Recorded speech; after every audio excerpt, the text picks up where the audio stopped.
வணக்கம் மதுரை மக்களே, welcome to NRG recruiter. இப்போது கரண்ட்டாக போயிட்டுருக்க ஓப்பனிங்ஸ் பார்த்திங்கன்னா ஆண்களுக்கான அக்கௌண்டிங் ஓப்பனிங்ஸ் போயிட்டுருக்கும். இது எல்லா ஆண்களும் எதிர்பார்த்த மாதிரி ஒரு நல்ல ஓப்பனிங்ஸ் தான். வாங்க அதை பற்றி பார்ப்போம். இப்போ பார்த்தீங்கன்னா ரோலுமே பார்த்திங்கன்னா உங்களுக்கு அக்கௌண்டன்ட் தான், ஃப்ரெஷர் தான். நம்ம ஃப்ரெஷர் தான் இப்போ செலக்ட் பண்ணிக்கிட்டு இருக்கோம். அதுவுமே பார்த்திங்கன்னா இப்போ ஃப்ரெஷருமே பார்த்திங்கன்னா இப்போ படித்து முடிச்சுட்டு வேலை தேடுறவங்க இருப்பாங்க இல்லையா, அந்த மாதிரி ஃப்ரெஷர்ஸ் வந்துட்டு நாங்கள் செலக்ட் பண்ணிக்கிட்டு இருக்கோம்.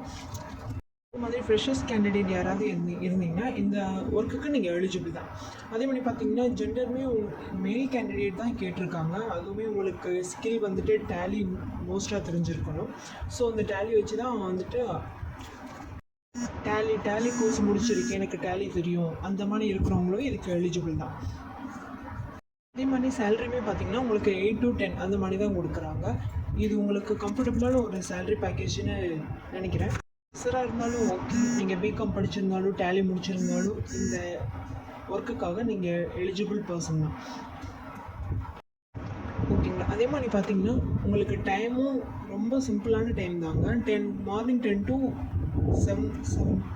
7 o'clock வரதாங்க. லொக்கேஷனுமே உங்களுக்கு பார்த்தீங்கன்னா கீழவாசல் லொக்கேஷன் தான். ஸோ நியர்பையில் யாரும் இருந்தாலுமே இதுக்கு நீங்கள் எலிஜிபிள் தான், ஓகேங்களா. மேல் கேண்டிடேட் யார் வேலை தேடிட்டு இருந்தாங்களோ நீங்கள் இந்த வேலைக்கு நீங்கள் எலிஜிபிளான்னு பார்த்துக்கோங்க. அதே மாதிரி அந்த ஆஃபீஸ் பைக் பார்த்தீங்கன்னா பைக் அண்ட் லைசன்ஸ் மஸ்ட்டுங்க. இது எதுக்குன்னா ஆடிட்டர் ஆஃபீஸ்க்கு போயிட்டு வர்றதுக்கான ஒரு ட்ராவல் பண்ண தெரிஞ்சிருக்கணும், அவங்களுக்கு பைக் ஓட்ட தெரிஞ்சிருக்கணும். இன்னும் என்ன ஜாப் ஓப்பனிங்ஸ் போயிட்டுருக்குன்னு பார்க்குறதுக்காக நம்ம சேனலை சப்ஸ்கிரைப் பண்ணிக்கோங்க. நன்றி மக்களே.